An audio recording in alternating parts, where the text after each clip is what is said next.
Hello, everyone, and welcome to Writing Easy, the podcast that takes the act of writing, which can sometimes be, not easy, and tries to make it less not easy. I'm one of your hosts, Mary Mascari. And I'm your other host, Melissa Long. So some of you may hear that I'm sounding a little more sultry today. It's because I'm just very sultry. I made the mistake of going out in public, and I caught it cold, so I apologize if I don't sound quite so dulcet as usual, but the content's what you're here to hear Melissa's voice anyway, so it's Yeah, right. Well, it's like we just leave our home and, we have no immune system anymore. Oh, yeah. It's like, yes. I was in a restaurant. I was actually, they changed the policy so I could be without a mask because I'm fully vaccinated. So that was very weird. But then, as it turned out to be very ill-advised because I ended up getting sick. But that, it's just a cold. Simple I'm cold. better already. So, Anyway, that's not what we're here to talk about. Today, we're here to talk about what can be a pretty tricky question, probably a pretty important one. And it's why we write. Why do we do this to ourselves? What's the point of doing this? Why? And I think there's a lot of answers to this question for every individual. And is that even something we need to ask ourselves? Is it important to ask ourselves? I don't know. What do you think, Melissa? First of all, why do you write? Why? Tell me everything.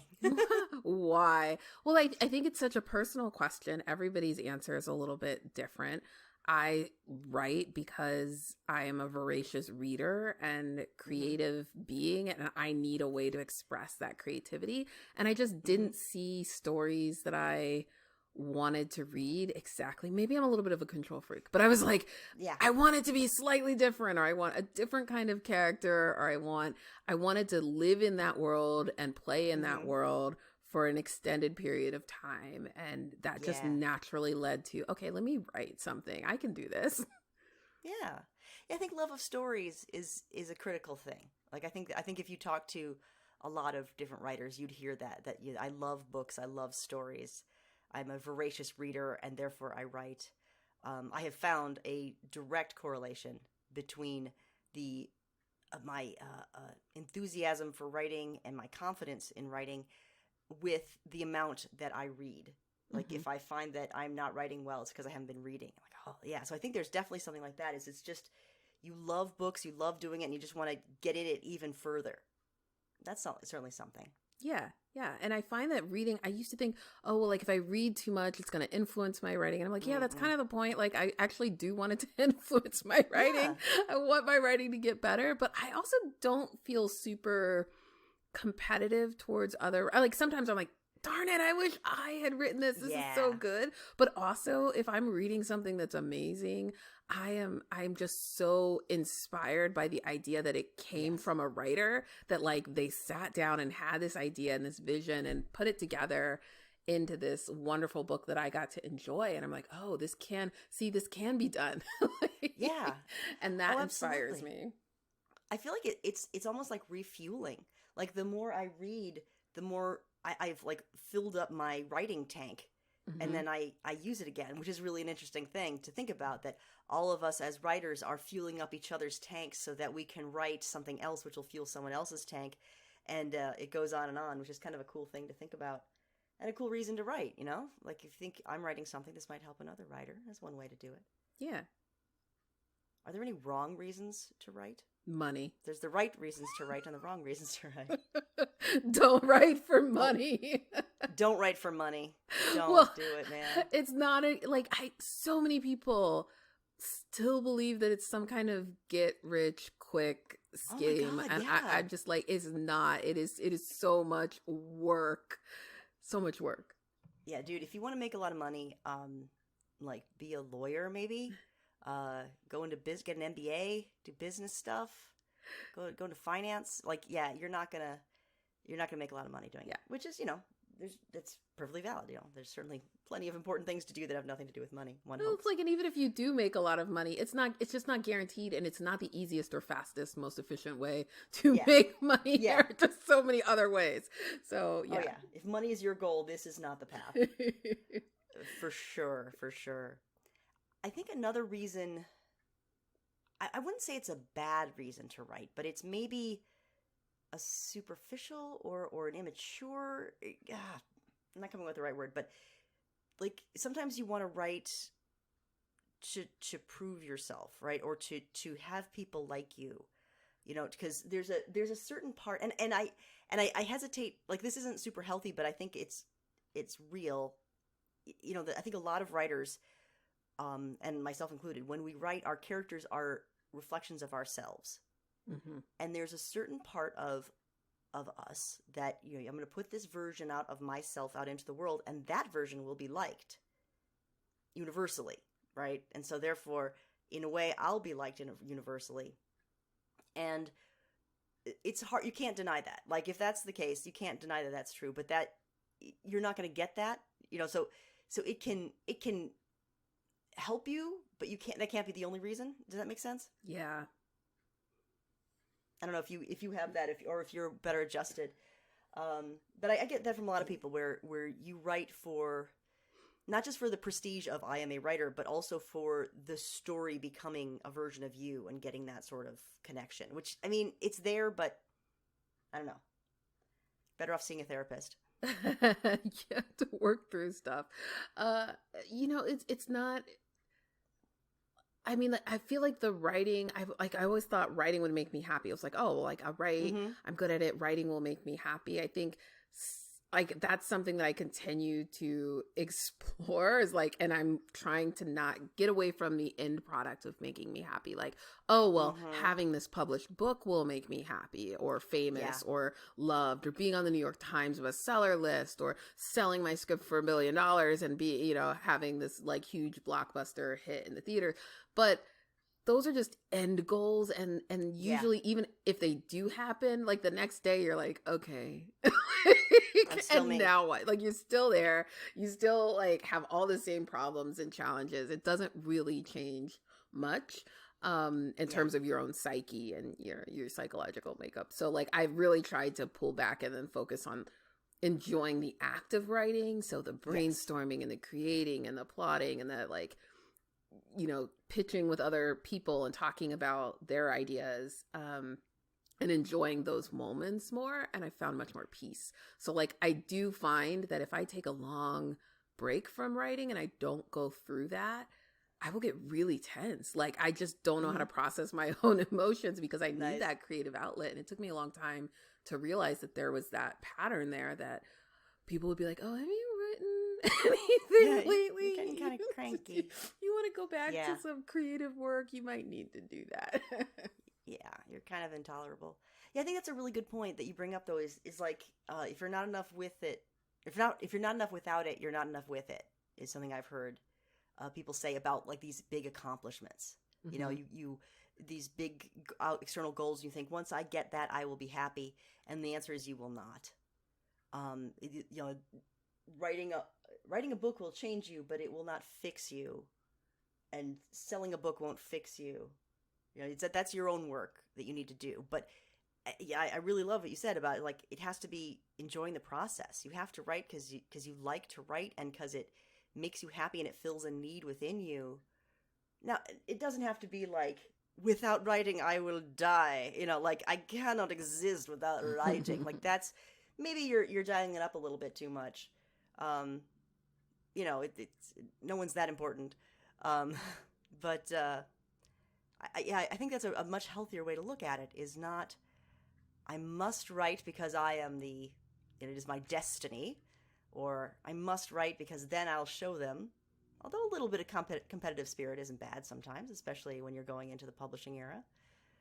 But writing for you, find that place where you're writing what you want to write for yourself, because you want to see this written, or because this is a really cool story that you're enjoying, or that you're just really excited about and it's really fun. That coming from a place of love, even when it's frustrating and hard, which that's love too. Yeah. Mm-hmm.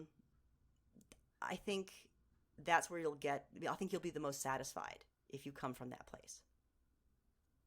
Yeah, there's a really interesting documentary. I think it's called The Price of Gold or The Cost of Gold. It was on HBO. but I'm sure you can rent it.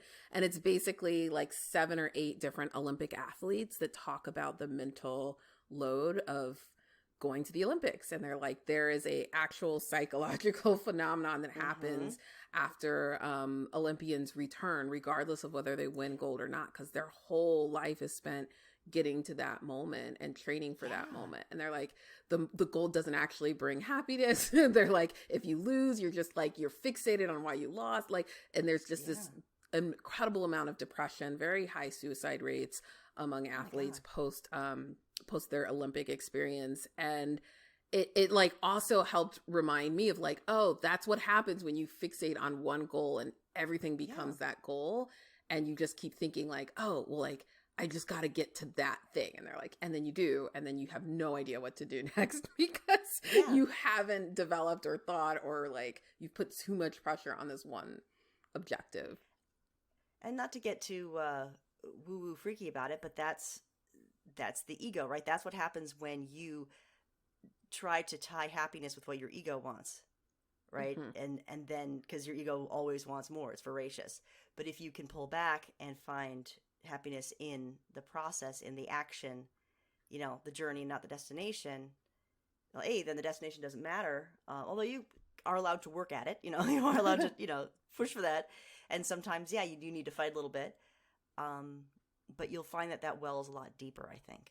Now, I say this not as someone who has mastered this, but as someone who aspires to that. Yep. Yeah, we've talked before about how sometimes these sports metaphors, when you try to apply them to writing, don't always hold up so well. And I think that's one of them. It's a fascinating sounding documentary and I'm not surprised, you know, because you ramp yourself up for one thing, and then even if you get it, okay, you're still you. Yep. It's very fascinating. I'll drop the link in the description. Excellent. The nice thing is that as a writer, you don't have to, you know, like, it's not like this is my only chance, right? Like with an Olympian, like, these are the games, these are the ones, and you might not get another one because you might be too old or you might get injured. You know, like, this is it. This is your moment. One moment at a time, as Whitney Houston said, which sounds so exciting. It's very dramatic. With writing, you don't have that, right? You have as many moments in time as you like. You can write as many shitty drafts as you want and play around, which is nice. Well, that's a good point, right? Because I think that so many of us get fixated on writing for public consumption. Like, we focus on publishing, we focus on, like, I'm focused on screenwriting, so I'm focused on the sale and getting a TV show, like, and the benchmarks become things that are outside of our control, and those very much will feel like, oh, like, I only got this one shot, or I only, you know, even if you're a mid-list author and you're like, oh, this is the last book, and then if I don't get it here, they're gonna, like, I'm gonna lose my agent, or they're gonna drop me, or I'm not gonna get the contract renewed. So there can be that pressure around time and opportunity, and like, you're gonna miss your window. But I also think what you were saying is like, but you could still write, like, which is also, I think, what the athletes are like, but you could still do this sport even if you're not competitively practicing it. You know, you can fall in love with the act of the sport again. And I don't know, I do think there are a lot of similarities with any kind of like athleticism or entertainment industry, because it's just so unique in terms of a career or a way to like try and earn a living. There's a lot of competition, right? There's a lot of people vying for one thing. And I think that's where the metaphor comes in. And I think in that phase of the process, I think there you can get into that sports competitive spirit. But I think if you try to do that during the writing process itself, either the drafting or the revising process, I think you might find, you know, that inspiration doesn't come as easily, you know, that you start getting in your own way, that you start, you know, trying to please an audience that you don't even know who they are or what they want, but you got to please them. And that can be, you know, that can lead to writer's block, that can make you really unhappy. And that's not what we want, you know? I mean, ultimately, the reason to write is because you like writing. Or having written.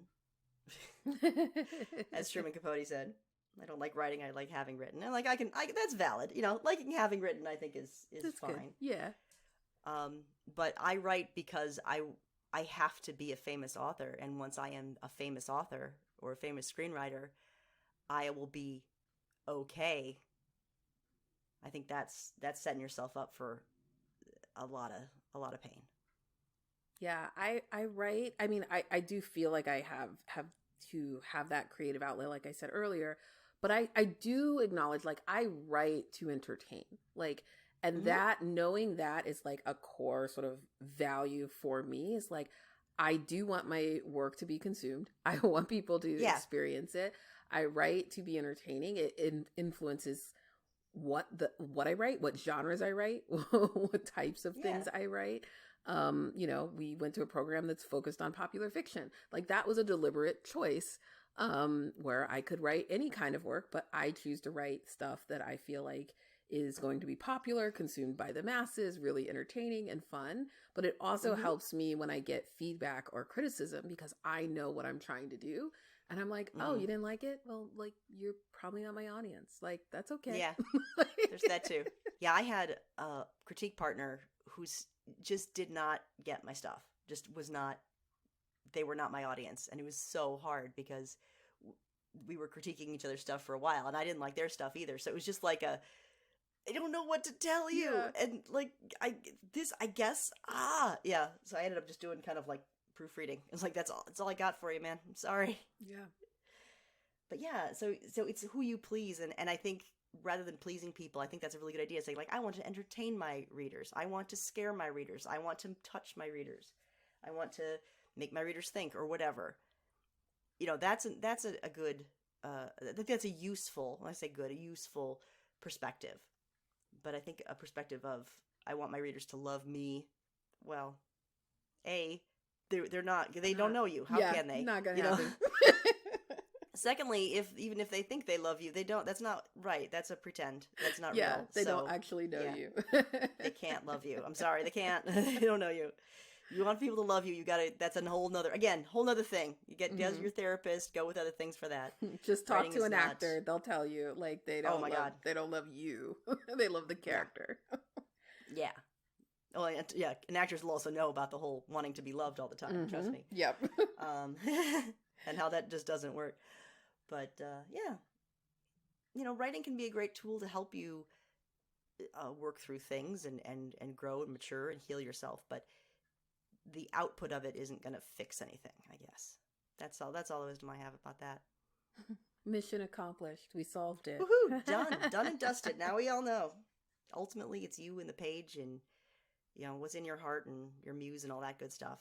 And if you come from that good place, then that's what matters. Yeah, if you know why you're writing, like your reason for writing and what you want to get out of it, it just makes the rejection and the frustrations or the writer's block, it just makes it a little bit more manageable, because you can go back to that and be like, oh yeah, I write because of this.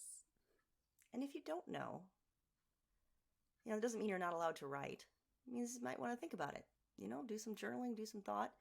And if you come up with a reason that you don't think is good enough, but you still want to write, well, then maybe you haven't found the right reason. Like it's not like this isn't a qualification, right? This isn't like you better have a good reason to write or you don't belong here.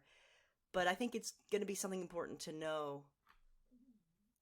And again, it doesn't have to be anything great and profound. It can be just because I like it, But I think finding that is important because it's like you said, see you through the hard times. Yeah. All right. Well, speaking of hard times, this is the hardest time of all when our podcast is coming to an end. At least this episode. Every time I say that, I feel like I'm announcing the end of the series. I'm like, no, just this episode, guys. It's okay. Relax. So we'll leave you with that, and just remember that writing is hard. So take it easy. I'm Mary. And I'm Melissa. Bye, everybody. Bye.